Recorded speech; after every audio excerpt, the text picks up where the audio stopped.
Paul Benhaim, welcome into the weeds, mate. Internationally renowned cannabis entrepreneur. Real pleasure to have you on the podcast here in Nimbin from the Hemp Bar. How are you going? What are you up to? Well, what a beautiful sunny day it is here to be out with the people, all celebrating this amazing plant that has so many uses. Everything from its stalk to its herd to its flowers and its leaves. And I love celebrating this plant every day in its different forms. You have been celebrating it and you've been a pioneer. You've been advocating the benefits, the multiple benefits of this plant to our physiology, to our ecology, to our economy for a long time. Tell us about, because I want to talk to you about cannabis psychedelics, but let's talk about your journey in hemp to begin with. Sure. Well, I first got into hemp around 1996. So it's 29 years ago today, where I discovered the use of hemp as a food. That in traditional cultures, it had been used for its omega-3 and omega-6 essential fatty acids. I also learned that our brain contains 60%, was made of 60% of those essential fatty acids. So we're literally made of them, 30% omega-3, 30% omega-6. And when I learned that hemp is the ideal source of those essential fatty acids, I realized that that was part of the solution to processed foods that were harming people. So I decided to create the first hemp foods company in the UK. That expanded quickly throughout Europe. And in 1999, I came to Australia to do exactly the same thing. Australia took a little more time to make it happen, and it was actually 18 years before it became legal in this country. Though I may have sold hemp seeds and hemp, what is now known as hemp foods before that, but not for human consumption, of course. Yeah, there was a little bit of a workaround there, but incredibly popular, incredibly effective food, medicine. People vote with their feet. It's really is a booming part of, health at the moment. Is it people recognising the health benefits of hemp foods? Yeah, well, not just the health benefits, but the taste benefits as well. It's a great product, tastes good, feels good in the mouth, and is used in many products. It's now available. The same company I set up in 1999 is now the largest company in the Southern Hemisphere, owning multiple brands all around the country and all around Australia, selling in Coles and Woolworths and making bakery goods, finished products of all different forms. And how are we going with our domestic hemp growing cultivation? Are we? Is that because back in the day, sourcing the volume was difficult? A lot was coming out of Asia. Have things changed? It was definitely a lot more challenging in those days when we started, and we started sourcing from China, ultimately, which had the best quality hemp seeds because they had been growing it for thousands of years. So it was a culture that knew the quality of hemp seeds. And when I recognized that and realized the people I was working with growing it organically, I started the business in doing that, which was enough space to inspire and fund local Australian farmers to grow. So now today, more than 50% of the seeds being used here are Australian grown. The farming is increasing throughout the country. That's everywhere from Tasmania, Victoria, New South Wales, Queensland, and even some in WA happening now. So there is definitely progress with this plant for its many uses, but predominantly food being the stability for Australia.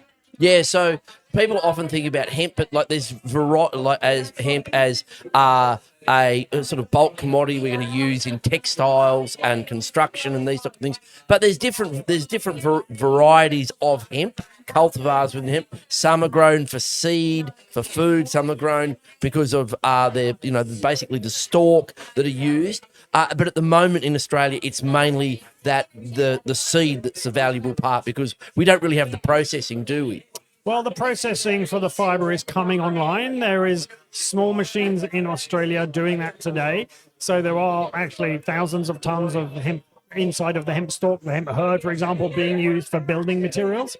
And there is a company in Queensland called Wandara who are actually progressing some significant plans to support tens of thousands of acres of farmland and working with Indigenous communities in Queensland. I've met those guys up in Townsville. Yeah, right. They're operating. Yeah. Yes. Selfie. Sweet. And now what about hemp plastics? Because I know that's an area that you've been really, really passionate about. Sure. I started hemp plastics around the similar, not too long after I started with hemp food, so the late 90s, I should say. And I was inspired by the picture of Henry Ford hitting an axe against a car and that bouncing off. What I did, And that was a car made out of hemp. it included hemp. Included hemp, yeah. In some of it. But what I found it fascinating is that the axe would bounce off and it wouldn't leave any dent. And I'm like, wow, that would be so much savings on insurance companies in general if people didn't bend their cars every time they bumped them. Not that I've ever done that, nor anyone I know ever has, but it does happen. And so I was inspired to go and support someone to do that. And I was surprised that no one had actually done anything since Henry Ford, and that material was never commercialized. So I funded the first hemp plastic study in Germany and in Europe, and we started and created the first hemp plastic product in Northwest Wales by working with a university, where we created what I called the High Fly, which was a frisbee made out of a hemp composite, so hemp and regular plastics combined.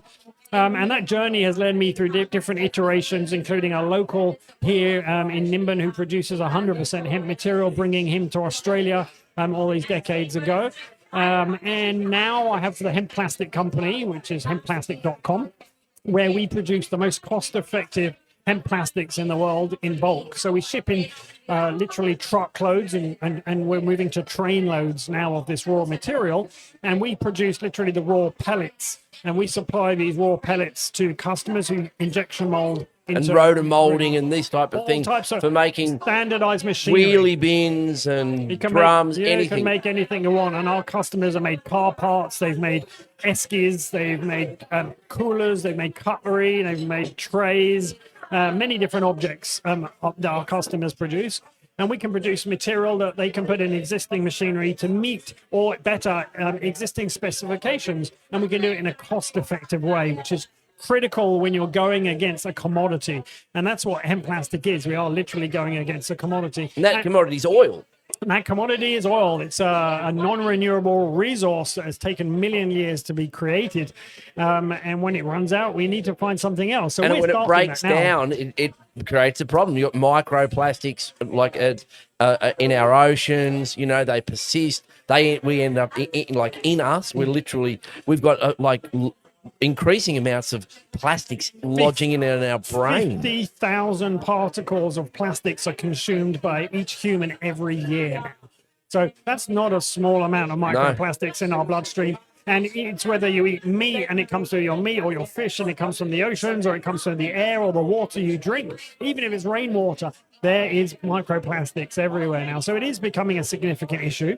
And it is one of the things that we can work towards the solutions by starting with sustainable plastics. And ultimately, that's what hemp plastics is. It's locking up carbon in ideally long-use products, because we're also trying to change people and say, hey, look, we don't want to be a throwaway culture anymore. So there is a bit of a mindset change in not using plastic bags or plastic water bottles, and rather using a product or a material that you can recycle and reuse many, many times. So when you want to make a chair out of plastics, I don't want that chair to be used for a few years and thrown away. I want to make a solid chair that's going to be used for 100 years, that is also locking up carbon at the same time and is using less fossil fuels than normal. So it's a really great opportunity for people, brands, companies, and consumers to make the choice towards a more sustainable products. Wow. Now, speaking of choices people are making, one of the other areas that you're all across this area, you're looking at this holistically, is cannabis psychedelics. This emerging field, this renaissance, I would say, in terms of the conventional medicine, recognizing these ancient plant medicines, psychedelics, and how they can really help with our mental health. Tell us about cannabis psychedelics. Yeah, it's been a strange journey for me, moving from food over to plastics and now over to medicines for mental health use, ultimately. And it came across through a number of different avenues. One, looking at the psychedelic use of psilocybin in this country, which is quite separate, to cannabis psychedelics. And cannabis psychedelics are not cannabis and psychedelics. They is using cannabis as a psychedelic, where you can have a true, deep psychedelic transformational experience by using this plant, even if you've been smoking it or consuming it for years, or if you have never used it before, or if you had a bad experience when you were young. I can work with different people to give them a deep and transformational experience by guiding them to work with this plant. So this is something that I discovered through spending $1 million on studies for psychedelic work to use with psilocybin. But instead of using psilocybin, I realized that I can do it with cannabis. So very similar protocols. So I created this I guess, modality with a bunch of psychotherapists, psychologists, professors, experts in mindfulness, breathing, yogis, doctors, and more from around the world, university people. And we created a course to help people use this medicine in a really high bar level, we'll say. So more professionally, I believe, and more safe and more responsible, humble use of this plant than that is being currently prescribed today by doctors, that is being used recreationally from many years. Well, tell us about that high bar. What does that mean? Yeah, well, I mean, again, it came around from the Romans from thousands of years ago, who used to sit around rooms and burn cannabis in a room and inhale the fumes. So in that form, I'm doing just the same, but I'm using a modern vaporizer. So I don't mind using technology with the ancient plants. And we consume the cannabinoids, terpenes, and the other profiles of this whole plant extract, ultimately, or from the flower directly. And that goes straight through our blood-brain barrier to have an experience. But that experience is created by me and the client working together to create an intention. And that intention is very, very important to the experience. So having a conscious, aware intention, creating a safe space, a safe relationship between me and the client, me and the plant, and the plant and the client in a safe setting as well, in nature. What it looks like when all that has been set up after the medical intake forms, ensuring there's no contraindications for that client, is an experience where they would bring their own medicine that they've been prescribed, and they would consume their own medicine, and I would hold the space in what I call a sound experience. So it's a sound session that I'm offering these people where they lay down on a sound bed. The sound bed is actually a device created to put low frequencies through the body, and those low frequencies affect the experience. The plant medicine, of course, affects the experience. So do the terpenes that I pump into the room, very high terpenes. Terpenes are simply smells that come from natural plants, and they affect the experience. And they have a profound effect on your brain, don't they? Because they hit your olfactory system. They really do. It's like when you're smelling something, it's really like it's just immediate, like the immediacy of it is it's impacting right on your central nervous system, on your brain. And when someone smells a rose, for example, there's some studies that show that there's some anti-cancerous properties from smelling a rose, and then it creates the love signals in our brain, which is why roses and love have been connected. So all these, and that's because of the terpenes. And the terpenes, as you mentioned, are very clearly noted in the olfactory system, but they can be absorbed in nanoforms through the skin as well. So I pump it into the room so people don't have to consciously smell it or inhale it. It is literally going into the skin, and that affects the experience as well. So basically, what I'm saying is that we're using technodelics, is what I call these sound, or also light vibrational experiences, as well as smells. All the different senses are pumped, except but often with an eye mask on, which means that the person's experience is inside. So that is how they feel the depth of this experience of the plant medicine. And that usually leads to like massive godlike experiences, one connection with everything, having clear visuals of memories coming up. And the healing that I've had from every person that's experienced with me has been life-changing for these people, like significant change in their life they've reported. But the reason I like using cannabis rather than other psychedelics, and I have nothing against other psychedelics in an appropriate legal setting, is that cannabis is gentle. It allows the person to actually step in and out of the psychedelic part of the experience. It's really gentle, yet it's as strong as ayahuasca and DMT in some respects. So you have the opportunity for healing. But that healing is only really integrated in our 4-hour session, which is what it ultimately takes from someone to arriving to the time they leave. but they have to ground that experience. So it's great having a connection with God and having a connection with all of these wonderful inner parts and healing. But unless you integrate that into your life and bring it forward, what's the point? It just feels good. And feeling good is a nice thing. Don't get me wrong, but this is not about feeling good. This is about making long-lasting life changes. Do you have a therapist there with the person, or like is there any, like, is it just that experience, the cannabis, the smells, the vibration, the light, that's itself? Is there a communication between? Is there like a guide through it? So yeah, there is always a guide, and I train guides. That's part of my work now. Is when I realized that this really works, extremely powerful.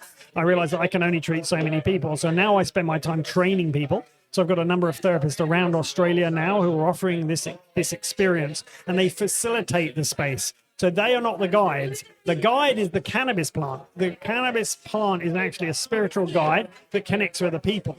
So we are taught, or we teach and share this space, that we facilitate the space where the client and the plant meet each other. They do their own therapy. So that's different to regular psychotherapy where you talk. Now, if the person that is coming for this experience has a psychologist or a psychiatrist, I will absolutely involve them from the very beginning to offer continuity for the client. So after the experience, they can go back to their psychologist and psychiatrist. I will get their permission that it's okay for them to have this experience as well, so they're all comfortable with that too.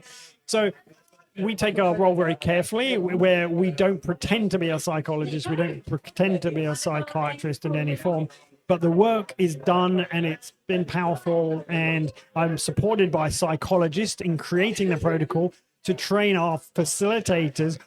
It's more about what not to do.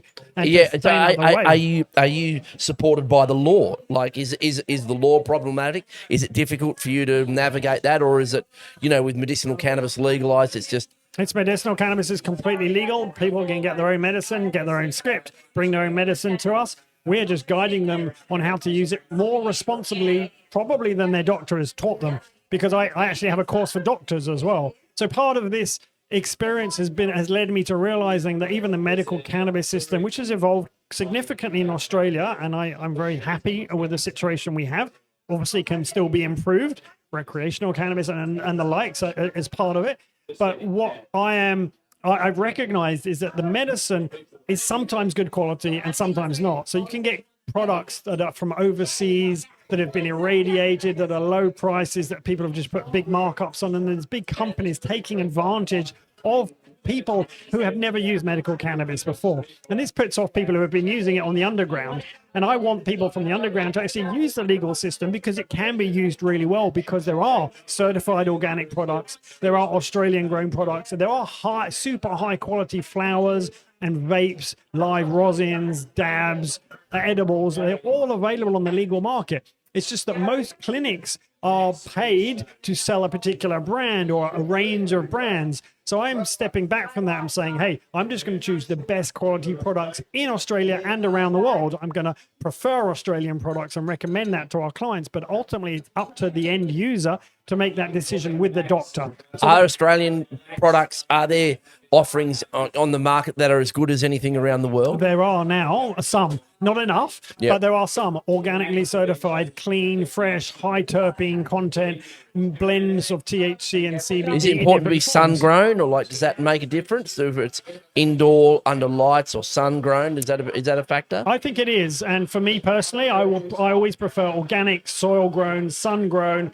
certified organic, using inputs that is high quality, trimmed, dried and cured in a very good way, and not cutting any corners. And there are some brands that are doing that. I'm not allowed to advertise brands because I'm not allowed to promote cannabis. I'm not promoting it anyway. I'm just saying what led me to creating the Happy Herb Clinic. So we have a website now, the Happy Clinic, where people can sign up to speak to a doctor. And those doctors have all been educated by the knowledge that I have gained about cannabis, about its medicinal use, about its psychedelic use, and through all my travels through multiple countries and continents around the world. So I literally work with governments, for governments, in increasing and improving this industry everywhere from Asia to Africa to Europe, and now throughout Australia, in how to integrate the highest quality standards. And I can tell you, this industry is still relatively new, so that you have everything from really bad, cheap rubbish to really good, expensive stuff, and really good, not so expensive stuff.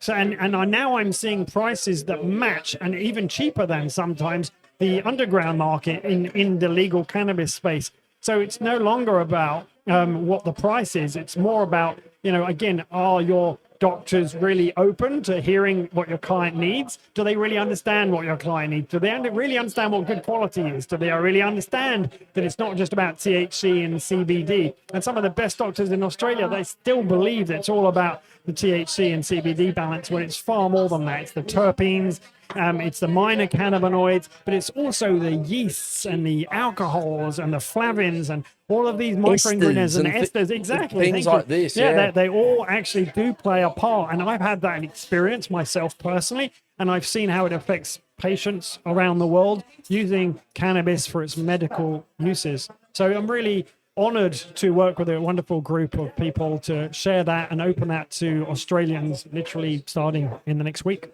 Well, Paul, you have done that. You have shared that. You have opened that, and you continue to work. You're an absolute powerhouse across the whole cannabis space, and you've made a big difference to the cannabis movement, to hemp in Australia, a real visionary, a real mover and shaker in the space. I really appreciate you taking the time to come on into the weeds to talk to us about hemp, its multiple uses, and the really, really exciting space of cannabis psychedelics and its benefits to our mental health and our community well-being. Thanks so much for coming into the weeds, mate. Thank you, Jeremy. Thanks for all the work and being part of the early part of the journey. Before hemp foods were legal, you're at our factory supporting the people. So I appreciate you sharing the message.